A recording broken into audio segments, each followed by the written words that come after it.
Câmara de Vereadores de Balneário Camboriú. TV e Rádio Câmara. Câmara Cidadã.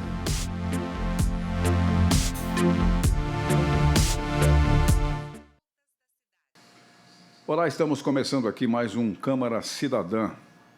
E hoje nós vamos conversar, aliás, novamente, porque já conversamos aqui com o Gabriel Galarza, que é coordenador de pesquisa do Instituto Rugato, que é um instituto de estudos e documentação socioambiental aqui da nossa cidade.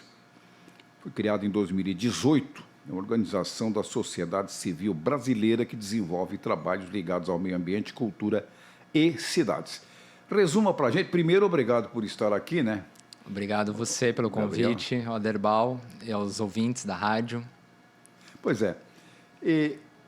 Explica para a gente o que é que faz o Instituto Rugato.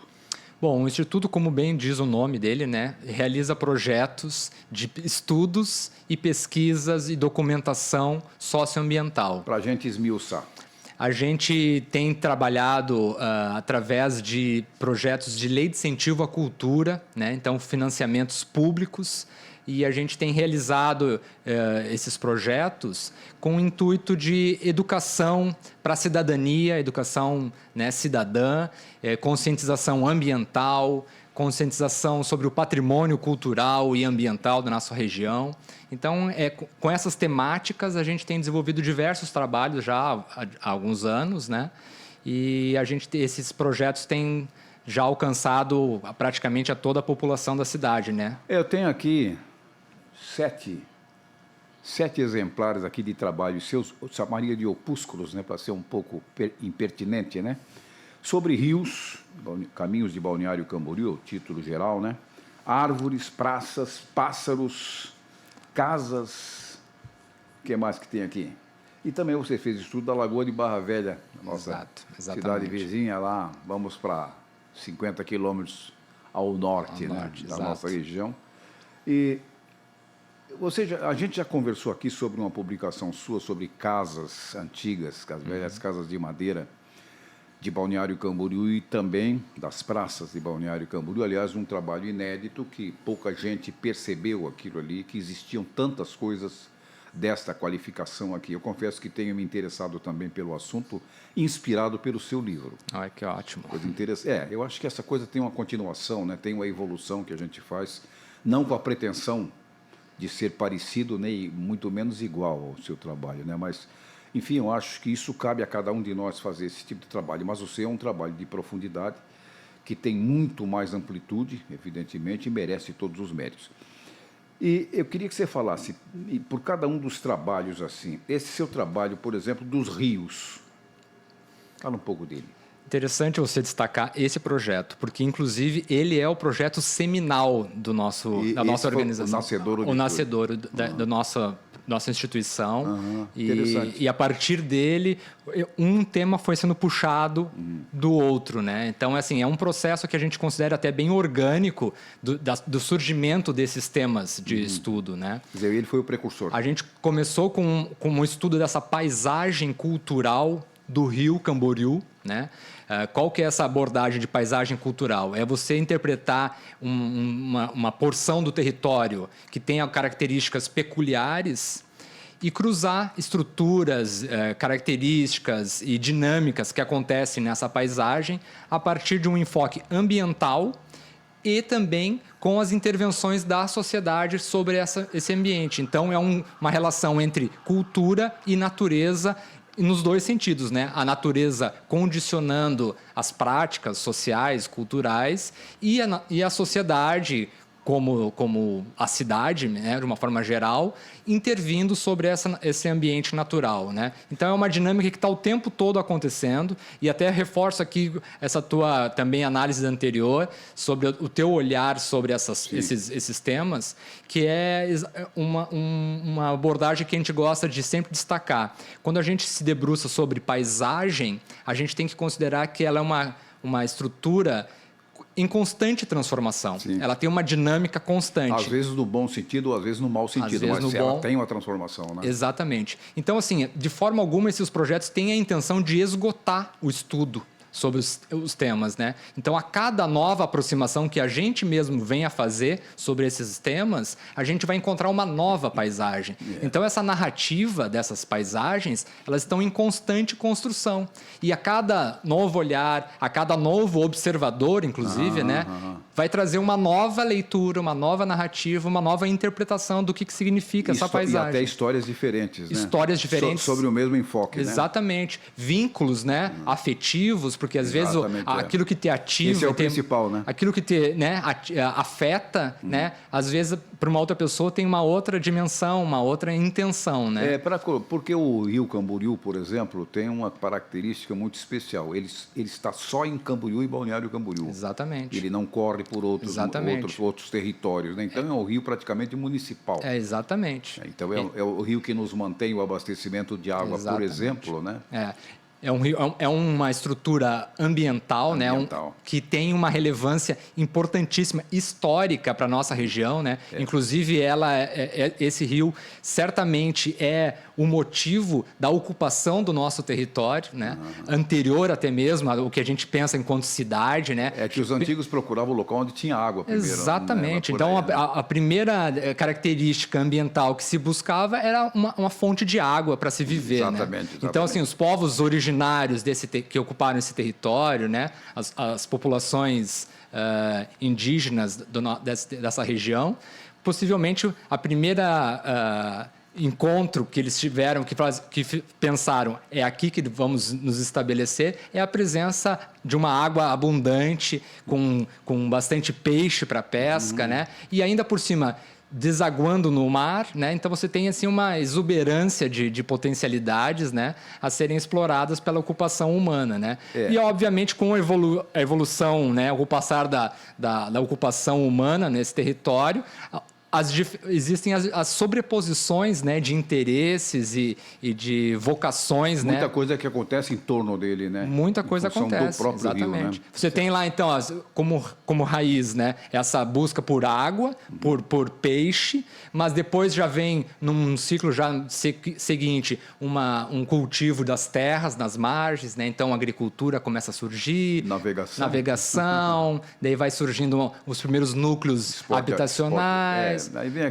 o tratamento é um pouco mais diferenciado, esporte aquático. Depois vem os esportes náutico, aquáticos, né? Exatamente. Hoje tem a presença das marinas de uma forma bem intensa, né? Até mesmo a própria exploração enquanto paisagem cênica, né? Você ocupar as margens como uma paisagem de beleza, né? Você estar ali com os seus prédios, as suas casas, né? Eu não sei se eu vou seguir a cronologia das suas obras, mas eu quero partir de rios para pássaros. Ótimo. Eu podia partir para casas antigas ou podia partir para árvores ou para praças, mas eu prefiro pássaros. A gente fica imaginando assim, mas tem um pássaro característico da nossa cidade, da nossa região? Tem até, inclusive, foi já estabelecido por lei municipal. Essa ave que ilustra, inclusive, a nossa publicação, essa azul, é o saí azul, né? Saíra bico fino também, é um dos nomes que ela é reconhecida. Essa ave é a ave símbolo do nosso município, a ave símbolo de Balneário Camboriú. Sim. É verdade, porque Santa Catarina tem uma flor que é símbolo, né? A Lélia purpurata, que é a flor símbolo de Santa Catarina. Não sei se tem ave também, mas isso aqui, aliás, a simbologia dessa ave é recente até, a lei que oficializou. Agora, por que é? Ela tem abundância aqui? Tem abundância. É uma ave que tem em abundância em todo o bioma da Mata Atlântica, né? Então, assim, não é uma exclusividade do nosso território, né? Mas ela também é reconhecida e popularizada, né, essa ave, porque ela tem uma exuberância, ela é uma ave muito bonita, é pequenininha, muito bonita, e ela está sempre presente num contato bem próximo com os jardins privados, com as casas. Então, esse contato com as pessoas deixou ela com um vínculo bastante forte com a população, e foi daí, então, reconhecida, né, como uma ave símbolo da nossa cidade. Tem aqui centenas, eu acho que tem algumas centenas centenas de aves aqui, não sei se tem... Tem 80 aves nesse catálogo. Beija-flor de banda branca, beija-flor de fronte violeta, beija-flor cinza. Tem vários tipos da mesma ave, né? Exato, tem variações e, nossa, muitas. Eu não sou um especialista, tá, Aderbal? Assim, vale destacar. Mas você pesquisa, né? Eu pesquiso e sou, assim, nesse projeto especificamente, eu fui mais um produtor cultural, né? Ajudei a organizar mas você acaba o projeto, conhecendo, né? mas acabo me aproximando e conhecendo, né? Verdade. Esse projeto, inclusive, ele pode ser, a estrutura dele pode ser replicada para todos os outros, que a gente sempre conta com colaboradores, né, nessas pesquisas, né? No caso das aves, a gente tem a pesquisa anterior, né, que é feita pelo Cristiano Voitina, que é um ornitólogo especialista em aves aqui no estado, né? Então tem uma pesquisa já vasta e extensa sobre as aves catarinenses, né? Então nesse projeto a gente convida, né, o Cristiano para fazer uma curadoria destas aves que a gente tem avistado mais frequentemente no território de Balneário Camboriú. Então, e a gente daí selecionou mais ou menos elas a partir dos ecossistemas que nós encontramos na nossa cidade. Então, aves que estão mais no espaço urbano, aves mais de litoral, aves que tu encontra mais nas matas, outras que estão sobrevoando, que estão mais, né, são aves de altitude, né? Então, assim, tem diversas tipologias, né, de aves a partir também desses ambientes que elas frequentam, né? É interessante.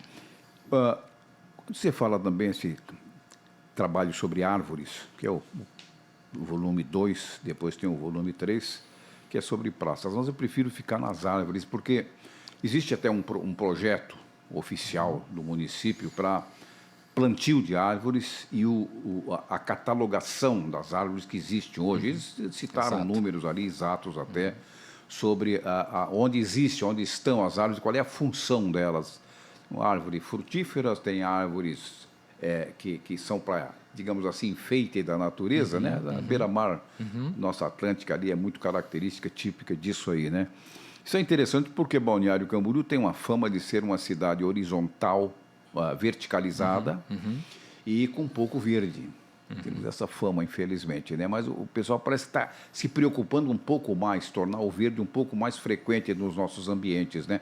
O trabalho que você faz é sobre esse aspecto ou tem outra finalidade? Assim, de uma forma geral, todos os nossos projetos, eles têm um cruzamento entre as relações de meio ambiente, mas com a cultura intervindo sobre esse ambiente. Então, assim, a gente não fala sobre as árvores pensando exclusivamente no aspecto ambiental das árvores, né? Paisagístico e ambiental delas. A gente está sempre querendo apresentar um olhar que faça a pessoa refletir sobre o impacto ou a relação que essas árvores têm no cotidiano, nas dinâmicas sociais e culturais da nossa comunidade. Então, assim, a gente, obviamente, apresenta essas características e virtudes ambientais que as árvores apresentam, como você já destacou algumas, né? Sombreamento, filtragem do ar, umidade do ar, né? As diversas... Principalmente isso, né? Esses são os serviços ecossistêmicos, né? Que como se chamam, né? Esses benefícios que as árvores trazem, mas a gente está o tempo todo cruzando essas características com esses vínculos culturais e sociais que as árvores tem com as pessoas, né? Então, às vezes a pessoa plantou uma árvore ou no seu quintal ou no espaço público e acompanha o crescimento dessa árvore, né? E a partir daí cria um vínculo com ela. Cria um filho, né? Cria um filho, exatamente. Quantas ações a gente já reconhece na própria cidade de vizinhos fazerem uma espécie de um abraço à árvore e protegerem ela de um corte ou de alguma intervenção urbanística, né? Que é o caso até daquela tulipa africana que a gente tem na Avenida Martin Luther, que quando ela foi aberta, né, a avenida, a população local, a comunidade vizinha à árvore, se mobilizou e disse, nós queremos manter essa árvore porque ela tem um valor para a gente, né, de memória, de afeto e também ambiental, que vale a pena a gente preservar essa árvore. Então, houve todo um direcionamento daí do planejamento urbano para que essa árvore fosse daí, então, preservada, considerando esse aspecto cultural, né, social que a árvore promove. Eu me lembro que na época da discussão tira ou deixa, Houve a discussão se era nativa, se era Mata Atlântica, se não era Mata Atlântica, não era. Não era. Pois é, mas ela é uma árvore que tem a estima da Exatamente. comunidade, então fica complicado você tirar. E realmente não tiraram. Um outro exemplo interessante, lá no Parque Unipraias, lá em cima, que tem as passarelas, você deve ter ido lá algumas dezenas de vezes, eu fui poucas vezes, mas fui no mínimo umas 20 vezes lá. Tem aquela árvore que passa pelo meio da passarela, ela passa no meio da passarela e tem aquele recado: curve-se a natureza, que tem um galho que passa, você tem que se abaixar para passar por ela. Exato. Eu achei aquilo sensacional, é um recado claro de que a preservação da natureza foi essencial.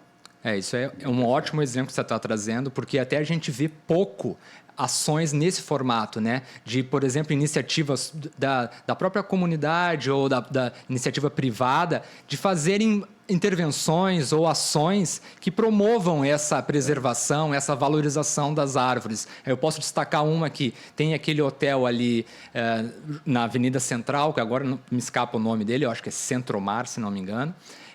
Tem uma figueira no terreno do hotel e que foi preservada, e eles promoveram uma espécie de uma pracinha ao redor da figueira. Então, assim, ações nesse formato que são ações singelas, né? De você ter ali uma plaquinha de sinalização da árvore, uns bancos ao redor dela, algum indicativo de alguma relação histórica que ela tenha promovido com a comunidade. Então, ações nesse formato que a gente tem, com os nossos projetos, a intenção de promover e estimular que aconteçam mais. É só o fato aí que demonstra o respeito à natureza, né, que ela é a base de tudo, afinal de contas. Mas eu queria falar aqui, tem um exemplo, só de passagem, um exemplo do Hotel do Bosque, que é um hotel que está ali no meio de um terreno muito arborizado, que deveria permanecer, se transformar ali num patrimônio público, quem sabe, né? Talvez fosse interessante isso. Com relação, nós estamos quase no final do programa. Tem outros projetos aqui que eu deixei de abordar. Cidade Gentil, que é um outro projeto de vocês. Essa é a catalogação das praças públicas. Exatamente. Exatamente, a catalogação das praças, e tem um outro aqui que é... Esse aqui é sobre as casas, né? Exatamente. Sobre as casas tradicionais da cidade, do começo da cidade, né? Esse projeto que a gente lançou, esse é o primeiro volume de uma série de 4 volumes. Esse primeiro volume contempla o território da cidade mais junto ao mar. Tu disse Cidade Gentil? Não, das arquiteturas de madeira, sim, exatamente. Esse é o primeiro volume. Agora a gente está finalizando o volume 2, o 3 e o 4, que vão ser lançados juntos, agora na metade do ano. Tem muita casa para mostrar. E daí a gente vai estar contemplando todo o território da cidade. São mais de 1.200 casas de madeira que ainda estão no território de Balneário Camboriú. E a gente fez um trabalho extensivo, catalogamos todas elas. Então, num site também, arquimadeira.eco.br. E ali você vai encontrar, então, toda a relação das arquiteturas de madeira da cidade, que a gente sabe que esse aí, digamos, é o teto, né? Essa numeração, né? Daqui para frente, a gente sabe que esse número só vai cair, né? Então, a gente está tendo aí uma boa panorâmica do que é esse patrimônio. Tomara que não seja uma regra geral, né? Tomara que alguém resista. Tomara. Eu queria só colocar para você, já aproveitando aqui o ambiente, porque é claro que aí, tirar dali é plágio, né? Para você mostrar, mas dando o devido crédito. Claro. É tranquilo. Não, né? e esses projetos, eles são de sensibilização, né, Aderbal? A gente quer provocar realmente uma reação das pessoas. Então, se apropriar desse conteúdo enquanto estímulo e inspiração é o que a gente mais deseja né? e se satisfaz. Perguntando por isso, porque muita gente às vezes pode ter a dúvida, quer divulgar, mas tem medo do direito autoral, que é uma lógica, né, que é legítimo. Mas eu acho que a divulgação com o devido crédito fica uma coisa que estende para vocês, né? Dando, quem sabe, o endereço do site de vocês para entrar ali, fica uma coisa bem colocada, né? Olha, Gabriel Galarza, obrigado para você pela sua presença, você coordenador de pesquisa do Instituto Rugato, que tem muito trabalho ainda pela frente nessas áreas e noutras áreas, certamente, que envolve a cidade e a região, como o caso de Barra Velha, né? Sim. E a gente espera que o sucesso seja sempre uma inspiração devida, adequada e grande no trabalho de vocês. Muito obrigado, Aderbal. Obrigado à Rádio Câmara, aos ouvintes. E deixo aqui só a mensagem de que fiquem com os olhos abertos e atentos para essas paisagens, né? A gente sabe que Balneário Camboriú é uma cidade muito dinâmica, né? De transformação constante. E rápida. E rápida muito, né? Até aceleradíssima, né? Então, a gente tem aí paisagens riquíssimas, maravilhosas, que merecem ser documentadas, registradas e algumas delas preservadas, né? Para que elas não se percam. Até né? porque tem detalhes que as pessoas passam todo dia por ali e não percebem, né? Exatamente. É uma coisa interessante. Eu tenho esse exemplo. Tem que muita gente diz assim, eu não sabia que tinha essa casa aqui. Eu passo toda a vida aqui na frente e nunca tinha visto. Às vezes você trocar de lado da rua faz você enxergar aquela mesma paisagem de uma outra forma. Exatamente, né? exatamente. Gabriel Gallardo, obrigado para você, um abraço grande aí e até uma outra oportunidade, que certamente isso será assunto para outras intervenções da gente aqui, tá? Certamente, vai ser em breve. Obrigadão para você. Valeu, obrigado. O nosso Câmara Cidadã termina aqui. A gente volta noutra apresentação. Até lá. Câmara Cidadã.